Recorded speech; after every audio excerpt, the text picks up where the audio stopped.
Currently in the nest, obviously Lopobia Traumerei is the big bad. He is the guy that everyone has to watch out for, because now that he's here, no one can stand up to him. No one. Elaine...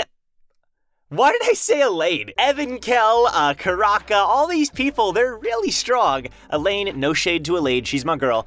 Elaine? What is happening? But ultimately, he is unstoppable. There isn't a single person currently at the nest who can stop Traumerei. You could argue maybe Bomb can fight him, but if that happens, I mean, it's over. Like, the story basically would be complete at that point. So who do we need? Who is our savior who could arrive in our time of need? Well, it could be Luzlek. I've actually seen a lot of people say, what if Luzlek shows up? That would be insane. I would lose my mind. But ultimately, I think Gustang is really our only salvation. They mentioned the Pobedau family recently in the Nest arc, and ultimately, they're the only family that's openly against Jihad, and Jihad is practically about to wage war with them, or in the middle of basically waging a war with them. So it would make sense if Gustang thinks he has to use Bomb to achieve his own goals, and that connects to Rachel and all that stuff. But ultimately, I think the Pobedau family could arrive to save everybody at the nest. Because if you think about it, like, a ton of different factions are here. You've got Fug, obviously, and Bomb's team, and you have the Lopobia family, but you also have representatives from Jihad's army. The Pobedau family is one of the biggest pieces that's missing,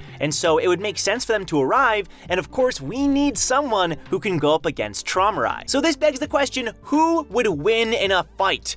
Gustang or Traumerei? And I actually asked you all in a poll in my community tab, and 76% of you think that Pobedau Gustang would pull out the win. So I want to break down what each of these two has going for them and who I think would win in a fight. Starting with Gustang, Gustang's been around for a very long time in the story. He was introduced during the workshop battle, which is kind of crazy, and the way he was introduced, it's funny because I saw some people talking about this recently. He was introduced kind of nonchalantly, like he was still made out to be a big deal, but I know so many reactors who are like, oh, a family head, okay, and they keep reading just because you don't really get that impression that he's this king, this god, when he really is. Gustang is a scientist first and foremost. He's studied medicines and Shinsu in the tower so much that he's practically become an expert in all different kinds of fields, but he's not really known as being a fighter, but we know that he is. We know he's a wave controller. He was married to the other wave controller of the 13 warriors, which is Blossom,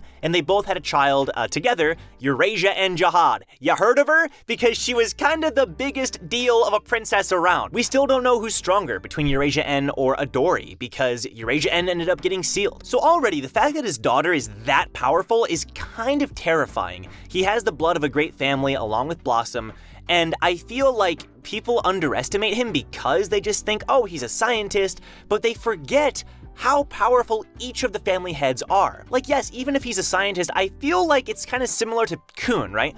Kun could have been a spear bearer. He could have done all of these different things and chosen a better position that comes with fighting, but instead he was like, nah, I just feel like being a light bearer, I feel like giving orders. I kind of get a similar vibe with Gustang, where yeah, he could have been an offensive wave controller if he wanted to, but maybe he chose to do more research and be more of a support wave controller. We don't know if he's support, but I feel like if him and Blossom were working together, she would be like, you know, the brute force and he would be the support. He's more the guy who understands Shinsu better maybe, like he's studied it.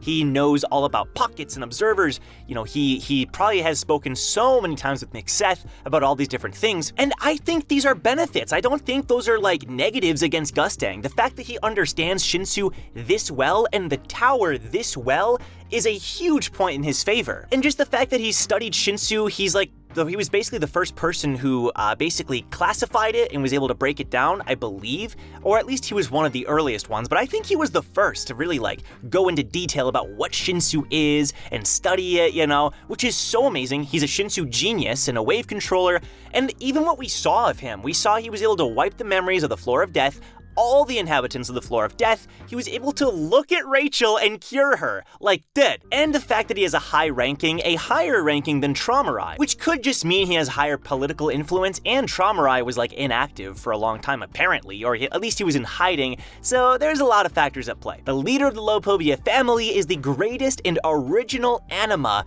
of the tower. It's said he can control any living being, but particularly animals. Like, it's kind of unclear. I saw some people saying, oh, but what if they just meant controlling people animals. And like, yeah, I guess you could interpret it that way, but I interpret it as no, he could control people. Because ultimately animals in Shinwei, they are, like, humans are also animals if you think about it, so it would make sense if Traumerei bridged that gap and was able to control humans. Because otherwise it's like, okay, he has the same power as Yasracha, who can control canines. Like, that's not as impressive unless he can actually control human beings as well. So he can control people as far as we're aware. He's from a very diverse family, or at least the family he established is so diverse. Maybe the most diverse family in the tower, because the Coons, they all, they got the blue hair, the lightning, the Ha family, they're all about the physical prowess, but the Lopobia family, they all look and fight so differently. You've got the spider people, the wolf people, the monkey people, the windbird people. It's like there are so many unique individuals within the Lopobia family. Lopobia Ren, Lilial and Shilial, like everybody in the Lopobia family is so different from one another. And I'm wondering if it's because he adopted them into the family and if these aren't actually his blood children, right?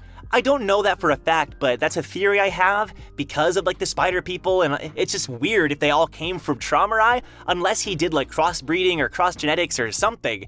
But one way or another, his family is so diverse and so interesting, and I think that's also a point in his favor, because if they all did originate from him, that means he's the father of all these different crazy abilities and all these different families and branch families. I think that's really interesting to talk about. He does have a lower ranking than Gustang, but that could be because he's been more or less inactive. Apparently some even thought he could be dead, which is, I don't know why you would think that, but some thought that. So maybe that's why his ranking is super low.